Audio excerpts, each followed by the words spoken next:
Hello friends, welcome to my YouTube channel. My name is Nancy और आज की video में हम एचटेट क्वेश्चन पेपर की सीरीज़ को कंटिन्यू करते हुए अपना नेक्स्ट पेपर लाए हैं। दैट पेपर इज़ एग्ज़ाम 2022 का और लेवल था टीजीटी, यानी कि लेवल 2 के क्वेश्चन पेपर से हम इंग्लिश के 15 क्वेश्चंस को डिस्कस करेंगे। So let us start. Our first question from English language section is select the appropriate one word substitution, यानी कि वन वर्ड सब्सटीट्यूशन से आपका क्वेश्चन है। That is former students of school और college. बहुत easy है, इसका आंसर है option number 2, that is alumni. ठीक है, नेक्स्ट क्वेश्चन करते हैं। चेंज द नरेशन, नरेशन को चेंज करना है आपने। ठीक है, I am taking the children to the zoo tomorrow. ठीक है, तो she said that, inverted commas को हटाकर हम क्या करते हैं, दैट का यूज़ करेंगे। सभी सेंटेंसेस में दैट का यूज़ हो चुका है। ये सिर्फ लास्ट ऑप्शन आपका रॉन्ग रहेगा क्योंकि इसमें सेड का यूज़ ही नहीं किया इन्होंने। ठीक है, मतलब इन्होंने बिल्कुल ही रॉन्ग कर दिया इसका स्ट्रक्चर ही। First option, she told that she would be taking children to the zoo day after. ठीक है, इसको कर सकते हैं, बट यहाँ आई एम टेकिंग है तो I was she was taking होना चाहिए था, बट किसी भी ऑप्शन में हमारे पास वॉज टेकिंग नहीं है। बट सेकेंड ऑप्शन में तो उन्होंने टेंस ही चेंज किया, विल टेक, कॉन्टिन्यूस छोड़ा ही नहीं, तो नहीं, रॉन्ग हो जाएगा। She told that she will be taking the children, तो पैसिव कर दिया, ऐसा भी नहीं है। तो यहाँ पर हमें ऑप्शन 1 को ही करेक्ट करना पड़ेगा क्योंकि she told that she would be taking the children to the zoo the day after. ठीक है, नेक्स्ट क्वेश्चन है correct synonym of genius. Genius कौन होता है, जो बहुत ज़्यादा टैलेंटेड होता है, तो इसका आंसर आपका बहुत क्लियर कट दिख रहा है, बहुत इजी क्वेश्चन आया है। दैट इज जीनियस का सिनोनिम रहेगा talented. Next question, select the appropriate preposition. Preposition आपने चूज करनी है, what would be the right preposition. He has not yet recovered from his illness. ठीक है, option number 4 will be correct. Next question चलते हैं, that is question number 50।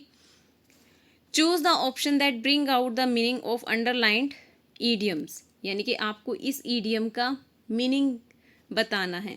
Lion share, lion क्या होता है, बहुत बड़ा होता है, और बहुत बड़ा होगा तो मतलब बहुत खतरनाक होता है और वो जंगल का राजा होता है, तो इट मीन्स कि उसका जो शेयर होगा वो सबसे ज़्यादा होगा। तो लॉयन शेयर, क्योंकि लॉयन जंगल का राजा है और जंगल के राजा के पास सबसे ज़्यादा हिस्सा आता है, तो इसका सही ऑप्शन रहेगा दैट इज़ मेजर शेयर। ठीक है, so a lion share of Indians annual budget is for defence, यानी कि मेजर शेयर जो इंडिया के एनुअल बजट का रहता है that is only for defence. Next आ गया एंटोनिम हमने सिलेक्ट करना है। वर्ड है ग्लूमी। ग्लूमी थोड़ा सा नेगेटिव मीनिंग में चला जाता है, तो इसका जो आंसर रहेगा वो समथिंग पॉजिटिव होगा। ठीक है, तो इसका जो राइट आंसर रहेगा दैट इज चीयरफुल। ठीक है, ग्लूमी उदास और चीयरफुल बहुत खुश होना। Choose the appropriate conjunction for the following. Fill in the blanks. I shall not go. I am not invited. जब, और मीनिंग क्या कन्वे हो रहा है कि जब तक मुझे इनवाइट नहीं किया जाएगा मैं नहीं जाऊंगा, यानी कि कंडीशन बताने वाले सेंटेंस हैं, तो कंडीशनल सेंटेंस का यहाँ पर कंजंक्शन यूज होगी, that will be unless I shall not go unless I am invited, जब तक मुझे इन्वाइट नहीं किया जाएगा आई विल नॉट गो। फिर से आ गया हमारे पास बहुत ईजी नरेशन का सेंटेंस आ गया, आपको फिर से डायरेक्ट से इनडायरेक्ट स्पीच में कन्वर्ट करना है। Who has been using my typewriter said mother. ठीक है, बहुत इजी है, सेड को बदल देंगे आस्क्ड में। ठीक है, यानी कि हमारे इस ऑप्शन को तो छोड़ दो क्योंकि इसमें सेड को सेड में रखा गया, यानी कि हमारे अब 3 ऑप्शन हमारे पास बचे। ठीक है, मदर आस्क्ड, WH फैमिली से क्वेश्चन स्टार्ट है तो हमारा WH फैमिली का ही वर्ड रहेगा, तो हु ही रहेगा। Has been using my typewriter, तो हैज़ को किस में चेंज करना पड़ेगा, हैड में। ठीक है, who had been using my को किस में चेंज करेंगे, मदर के अकॉर्डिंग चेंज करेंगे, क्या हो जाएगा, हर। ठीक है, तो हमारा थर्ड ऑप्शन करेक्ट रहेगा, mother asked who had been using her typewriter. ठीक है। प्रोनाउंस भी चेंज होते हैं, तो माय हो जाएगा सब्जेक्ट के अकॉर्डिंग जो कि है मदर, मदर के अकॉर्डिंग माय को चेंज करेंगे, वो आ जाएगा हर, ठीक है। सो हमारा थर्ड ऑप्शन करेक्ट है इस क्वेश्चन का आंसर। नेक्स्ट क्वेश्चन है, who can say what will turn up next, आगे क्या होने वाला है। टर्न अप यहाँ पर यूज हो रहा है बताने के लिए कि अगला इंसिडेंट क्या होगा, अगली चीज क्या होगी। सो यहाँ फ्रेजल वर्ब का मीनिंग है कि what will happen next. Next is choose the part of the sentence that has an error, ठीक है। यहाँ पर एरर फाइंड आउट करना है। She does not resemble to either of her parents, ठीक है। रिजेंबल क्या है, रिजेंबल के बाद हमें ऑब्जेक्ट चाहिए होता है, ये एक ट्रांजिटिव वर्ब है, तो यहाँ पर टू प्रपोजिशन का यूज नहीं होना चाहिए। यहाँ पर क्या होगा, she does not resemble either of her parents, resemble to नहीं आएगा, टू का यूज एक्स्ट्रा है, मतलब इज नॉट करेक्ट। तो यानी कि हमारे बी पार्ट में एरर रहेगा और बी ऑप्शन है हमारे क्वेश्चन ऑप्शन नंबर 2 में।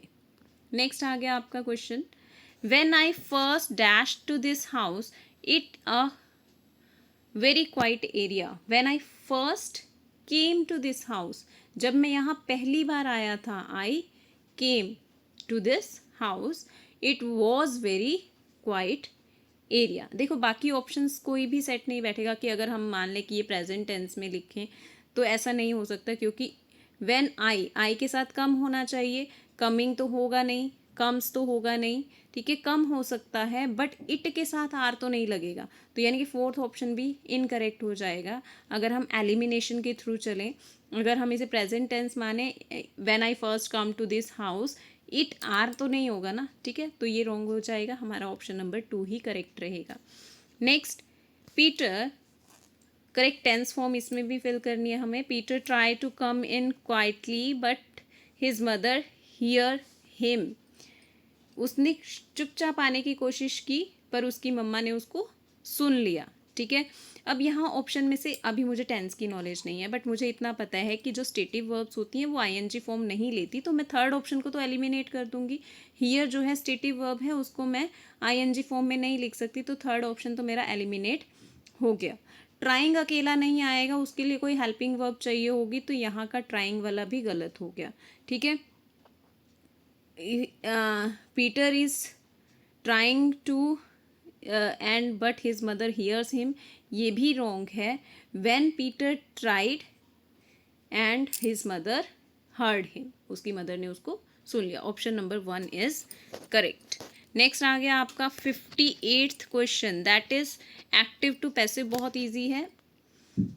बीज मेक हनी, हनी सब्जेक्ट बन जाएगा, मेक फर्स्ट फॉर्म है, is am are plus third form लगनी है, तो हनी सिंगुलर अनकाउंटेबल है तो इज रहेगा, और मेक की थर्ड फॉर्म मेड और बाय बीज, ठीक है। ऑप्शन देख लेते हैं किस में है, हनी इज मेड बाय बीज, ठीक है, हनी इज मेड बाय बीज, ऑप्शन 4 आपका रहेगा करेक्ट आंसर। नेक्स्ट आ गया आपका change the voice and select the correct option, यहाँ पर भी सेम चीज़ है, यहाँ पर भी एक्टिव से पैसिव करना है। somebody has put out the light, has put, has plus third form यानी कि प्रेजेंट परफेक्ट टेंस दिया हुआ है, ठीक है। तो अब इसे चेंज करने के लिए क्या करेंगे, हैज़ प्लस हैज़ या हैव, न्यू सब्जेक्ट के अकॉर्डिंग जो हमारा नया सब्जेक्ट बनेगा उसके अकॉर्डिंग हैज़ या have plus been plus put, ठीक है, क्योंकि पुट अपने आप में थर्ड फॉर्म है, put put put, first form भी पुट होती है, सेकंड भी और थर्ड भी, ठीक है। बहुत इजी है। अब हम सबसे पहले क्या करेंगे, ऑब्जेक्ट को सब्जेक्ट बनाएंगे, द लाइट, ठीक है, द लाइट को आगे ले आए, the light has been put out by somebody, कौन सा ऑप्शन करेक्ट है, the light has been put out by somebody, option number 2 आपका करेक्ट हो जाएगा। And last question from this paper is I shall do it dash pleasure, in pleasure तो नहीं होता, about pleasure तो नहीं होता, ओवर प्लेजर नहीं होगा, किस तरह से करेंगे, विद प्लेजर, ठीक है। आई shall do it with pleasure, खुशी से करूँगा, ठीक है, I do it with pleasure. So this was question paper of HTAT 2022 TGT. Next we are going to do HTAT 2022 PRT, क्योंकि PGT we have already done.